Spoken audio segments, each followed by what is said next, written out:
இதுக்கு பிறகு எங்கேயாவது சோசியக்காரன் இந்த மாதிரி ஏதாவது வந்தானா வணக்கம், நான் உங்கள் விக்கி ப்ரோஸ். இந்த வீடியோ பார்த்துருப்பீங்க.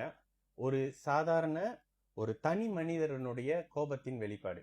இது தவறான்னு கேட்டால் நிச்சயமாக தவறே இல்லை. நான் அந்த இடத்துல இருந்தாலும் இதை தான் கேட்பேன். ஏற்கனவே ஒரு தடவை கூட கேட்டிருக்கேன், 1,00,000 வெள்ளிக்கு அப்படி என்ன என் பரிகாரம் செய்யறீங்க அப்படின்னு. இப்ப திரும்பவும் ஒரு ஜோதிடரா இருந்து நானே அதே கேள்வியை திரும்ப கேட்கிறேன். அப்படி என்னதாங்க உங்ககிட்ட பரிகாரத்துல இருக்குது? எனக்கு ஜோதிடத்தை தாண்டி ஆன்மீகமும் தெரியும். நீங்க சுத்தி சுத்தி என்ன தோஷத்தை கழிச்சிட போறீங்க? நவக்கிரக ஹோமம் பண்ணுவீங்க, கணபதி ஹோமம் பண்ணுவீங்க, வீட்டில் போய் பூஜை பண்றேன்னு அதே நவக்கிரக ஹோமம், அதே கணபதி ஹோமம், எக்ஸ்ட்ராவானா இன்னும் கொஞ்சம் எக்ஸ்ட்ரா அடிஷ்னலா மகா குஹா அப்படின்ற மாதிரி வேர்டிங்க போட்டு ஹோமம் தான் பண்ண போறீங்க. 2 குடம் வச்சு தண்ணி ஊத்துற இடத்துல 9 குடம் வச்சு தண்ணி ஊத்துவீங்க, 15 குடம் வச்சு தண்ணி ஊத்துவீங்க. இவ்வளவு தானே. இதுக்கு எதுக்குங்க உங்களுக்கு இவ்வளவு செலவு வருது? இன்னைக்கு நீங்க செய்துட்டு போற ஒரு விஷயம் ஒட்டுமொத்தமாக சமூகத்துல ஜோதிடம்ன்ற பேர் அடிபடுதுல. இவ்வளவு நாள் பேசும்போது பரிகாரம் சொல்றவருக்கு ரொம்ப சிம்பிளுங்க. நீங்க ஒருத்தர்கிட்ட ஜாதகம் பார்க்க போறீங்க, அவர் எப்படிங்க சரியான ஜோசியரான்னு கண்டுபிடிக்கிறது? எந்த ஜோதிடர் உங்களுக்கு பரிகாரம் சொல்றாங்களோ அவங்களுக்கு ஜோசியனா என்னன்னு விளங்கலன்னு அர்த்தம். இது கண்டிப்பா புரிஞ்சுக்கங்க. ஏங்க அப்படி சொல்றீங்க? ஏன்னா ஜோதிடத்துல ஒருத்தர் செத்து போயிட போறாரு, ஒருத்தர் கல்யாணத்துல இருந்து பிரிய போறாரு, ஒருத்தருக்கு குழந்தையே இல்ல இப்படின்னு தான் இருக்கே தவிர, இவருக்கு குழந்தை இல்ல இந்த பரிகாரத்தை பண்ணிட்டா இப்படி, இவருக்கு கல்யாணம் இல்ல இந்த பரிகாரத்தை பண்ணிட்டா கல்யாணம் இப்படின்னு எந்த ஜோதிடத்திலுமே இல்லைங்க. ஜோதிடம் என்பது ஏற்கனவே விதிக்கப்பட்ட ஒரு விஷயம். அதை பார்த்து சொல்றது ஒரு நல்ல ஜோதிடர். இதனாலதான் அடிக்கடி மலேசியாலேயே ஜோதிடருடைய விஷயத்துல நான் மட்டும் சொல்ற ஒரு வார்த்தை, கடவுள் விதிக்கு உட்பட்டவர், உன்னோட கருமாக்கு உட்பட்டவர். நீ கொலை கூத்து எல்லாம் அடிச்சுட்டு வந்து இன்னொரு பிறவி வந்து பிறக்கும் போது எல்லாம் கிடைச்சிடணுமா? எப்படி கிடைக்கும்? ஒரே ஒரு பிரைம் மினிஸ்டர் தான் ஒரு நாட்டுக்கு. 10 பேர் சேர்ந்து எனக்கு நாளைக்கு ஒரு பரிகார பூஜை பண்ணுங்க பிரைம் மினிஸ்டர் ஆகிறதுக்கு, நான் நாளைக்கு இன்னொரு பிரைம் மினிஸ்டரா உருவாயிடுறேன். முடியாது இல்ல. பரிகாரம் சொல்றவனுக்கு அறிவு இல்லைன்றத இந்த மைண்ட்ல வச்சுக்கோங்க. இதுக்கு யாரு நீங்க ரிப்ளை வீடியோ போட்டாலும் சரிதான். நானும் இப்ப வீடியோல முன்னுக்கு பேசினார்ல, அவருக்கு தான் சப்போர்ட் பண்ணுவேன். ஏன்னா அவரை மாதிரி பாதிக்கப்பட்ட ஆளு தான் நானே ஒரே விஷயம் சொல்லுவாங்க. பரிகாரம் செயல்படுதுன்னா போலீஸ் ஸ்டேஷன் வேணாம், கோர்ட் வேணாம், ஹாஸ்பிட்டல் வேணாம். ஏன் ஹாஸ்பிட்டல் போறீங்க? பரிகாரம் பண்ணிருங்க. ஏன் போலீஸ் ஸ்டேஷன் போறீங்க? பரிகாரம் பண்ணிருங்க. ஏன் கோர்ட்டுக்கு போறீங்க? பரிகாரம் பண்ணிருங்க.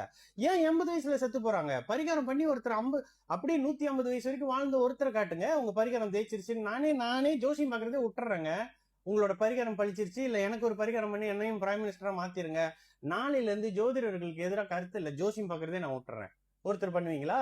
ஜோதிடத்தில் பரிகாரம் என்பது மகா முட்டாள்தனம். இது என்னைக்கு நீங்க புரிஞ்சுக்கிறீங்களோ அன்னைக்குதான் ஜோதிடம்னா என்னன்னு தெரியும். ஜோசியம் ஒரு கணக்குங்க, அது ஒரு கணிதம். அது எப்படி ஆன்மீகத்தோட வரும்? எப்படி நீங்க ஜோசியக்காரனே பூஜை பண்ணணும்னு எதிர்பார்க்கறீங்க, ஜோசியக்காரனே கல்யாணம் பண்ணி பார்க்கணும், ஜோசியக்காரனே முகூர்த்தம் குறிக்கணும்னு வேற எதிர்பார்ப்பீங்க? எப்படி அவன் குறிப்பான்? அவன் ஜோசியக்காரன். இன்னைக்கு வானத்துல என்ன விஷயம் இருக்குன்னு பார்த்து உங்களுக்கு என்ன வருதுன்றத கம்பேர் பண்ணி சொல்றவன்.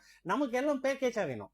அதுலயும் 5,001 ரூபாய், 5,001 வெள்ளி அந்த மாதிரி வாங்கிட்டா அவர் பெரியவர். சாதாரணமா 100 வெள்ளி வாங்கிட்டா, 50 வெள்ளி வாங்கிட்டாலும் அவங்க எல்லாம் இது பண்ண மாட்டீங்க. இதுல 51 வெள்ளி வாங்கிட்டா தான் அவர் பெரியவர். 50 வெள்ளியோட நிப்பாட்டாருன்னா அவர் சாதாரணமானவர். இந்த மாதிரி பித்தலாட்டங்களை தயவு செய்து நம்புறதை நிப்பாட்டுங்க. இந்த மாதிரியான விஷயம் உங்களுடைய வீக்னஸ். இன்னொரு கேள்விக்கு இதுக்கு பதில் சொல்லுங்க. ஜோசிக்காரனுங்க, ஆன்மீகத்துல தீச்சை கொடுக்கறவனுங்க அவ்வளவு பேத்துக்கும் சேர்த்தே தான் அந்த கேள்வி.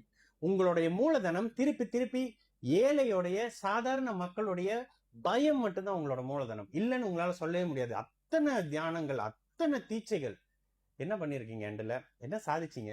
அத்தனை பூஜை என்ன சாதிச்சீங்க? எண்டுல எங்க எல்லாம் நிக்குது? ஒரு ஏழைய பயங்காட்டி காசு புடிங்கியாச்சு, இவ்வளவுதானே.